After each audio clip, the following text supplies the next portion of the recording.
Hi, welcome. Today Olivia and I are going to teach you some life hack lessons with flower arranging. We're going to be doing some transitional pieces that could take you from Halloween to fall, Thanksgiving. One of the things I love doing, and Olivia can attest to this, is I love using really unusual containers.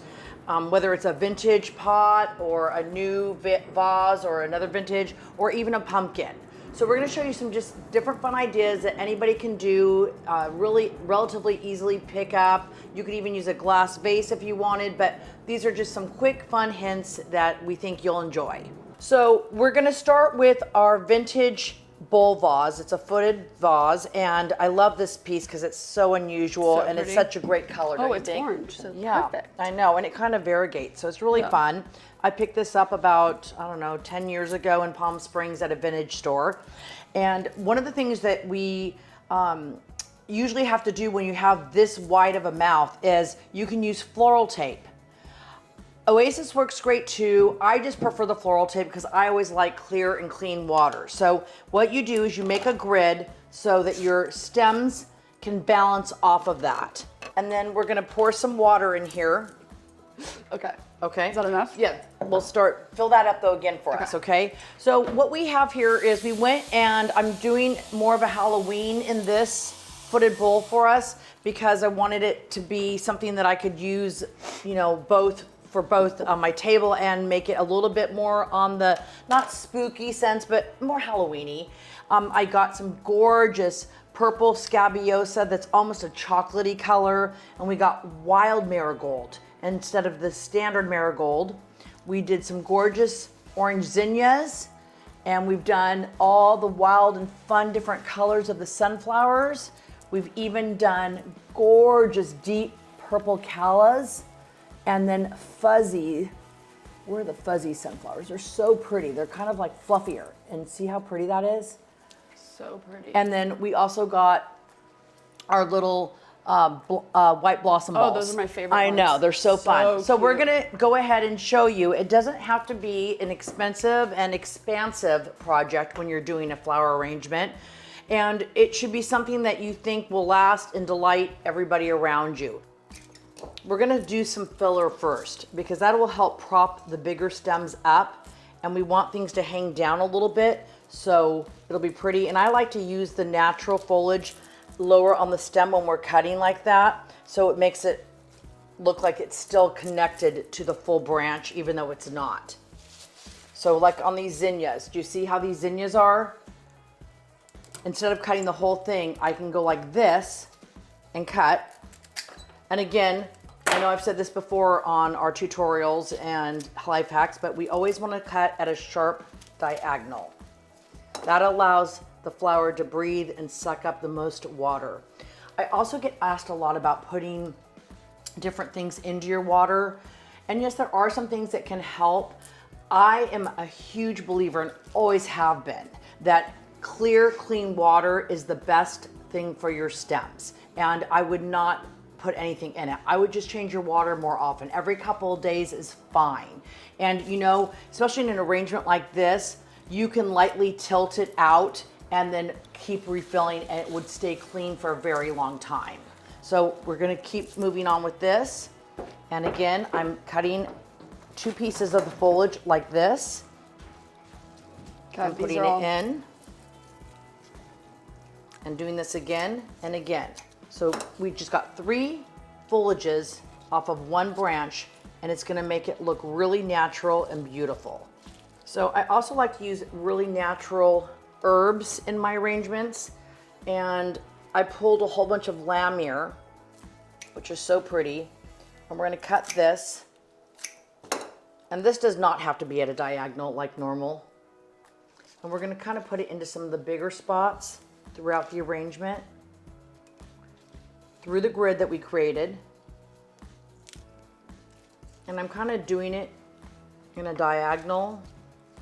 So you do this stuff before? Because a lot of people I've seen do So that's the what flowers. Yeah, so I like to do it ahead of time because it does, especially again, in a wide mouth vessel, you're gonna have some issues with the head sticking up and showing off. No, this makes way more sense.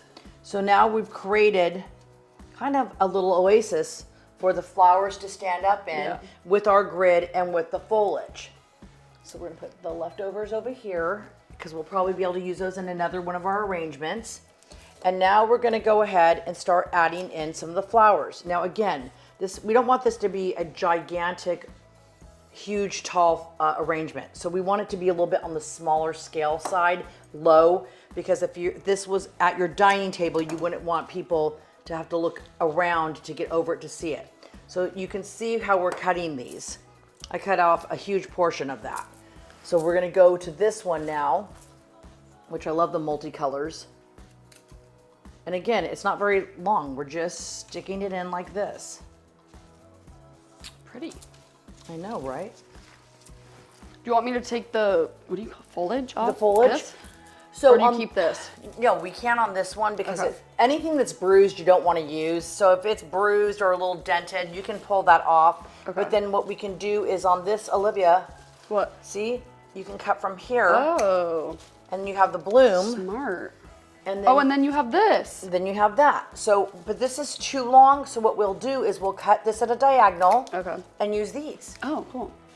And again, we're kind of getting full on the foliage, which is fine, but we'll add a little bit more just because I like them to look really dense and full. I'm more is more on this stuff.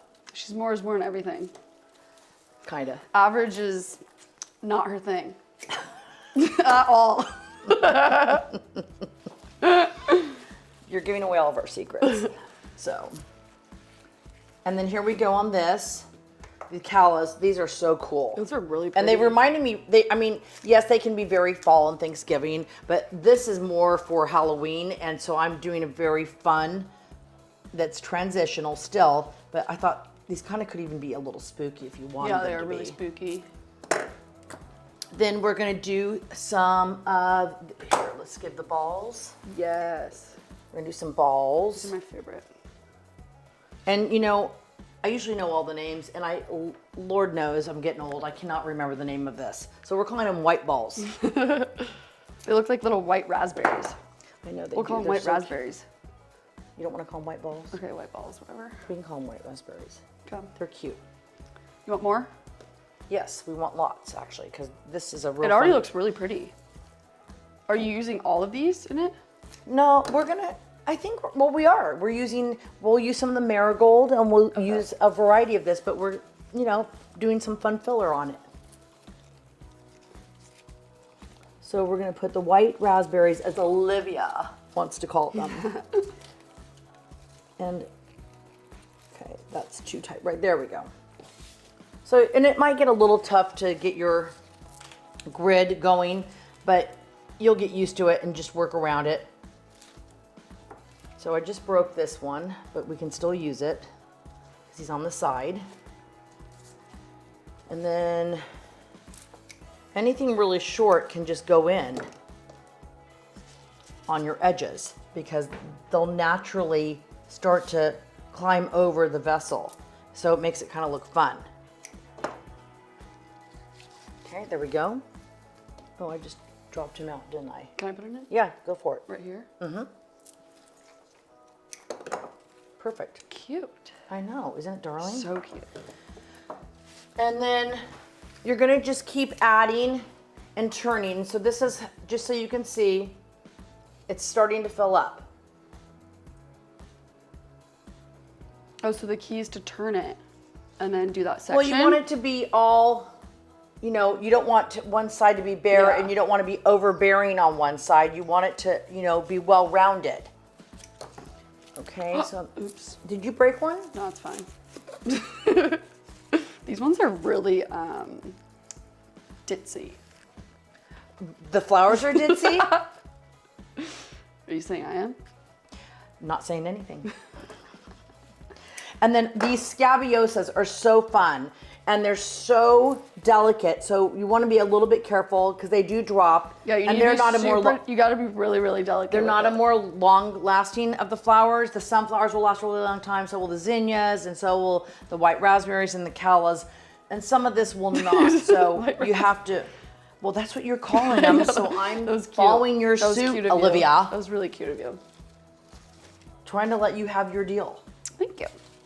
I'm not really experienced in this whole flower thing, but Yeah, well, you will kinda be by the fun. time I'm done with you. you know, I'm excited. Okay, so this is gonna be it, and then we're gonna add a couple more big heads into, so I'm gonna go on this side of it, because I want it to be a little bit more whimsical on this side. Okay. And then we'll probably need to add another scabiosa over here, so we'll do that, because to balance it out, because we only did that's one. the scabiosa? Mm-hmm. Those are really cute. Another pincushion They look scabiosa. like kind of spidery. I know, that's why I got them. Yeah. Some people call them pincushion too, I think. I have always called them scabiosa. Oh, okay. Here we go. I'm going to use another one of the multis. Again, at a sharp cut. And all over the country, you can get all these flowers. These are not just designated to California. A lot of these are locally grown, but the US, we're very lucky in the United States that we get, and the climates are allowing for us to have a lot of the different flower and generations of flowers. So I'm pretty sure that anybody, even at this time of year back east, can find zinnias and the wild marigolds and sunflowers for sure. So Midwest, we know sunflowers galore there. You're really good at this. Thank you. Like super, super good. Well, we try, right? Oh my gosh. So this one's a really fun one because it has a multitude of other blooms, and so we want to show those off. So I'm going to cut some of this foliage back so that you can actually see that it has Pretty. additional blooms on it. And then we're going to cut it at a sharp diagonal. And Is we're- that the, what do you call that one? sunflower? Yeah, but what'd you call it? Fluffy or something? Oh yeah, these are the fluffy ones. Oh, okay. I don't like. What was the word you used? Fluffy or furry? Oh. And is that just like the traditional sunflower? That's our traditional. Okay. And then we just need one more large bloom, and I think I'm going to use a zinnia. So I'm going to go like this and pop him right inside here.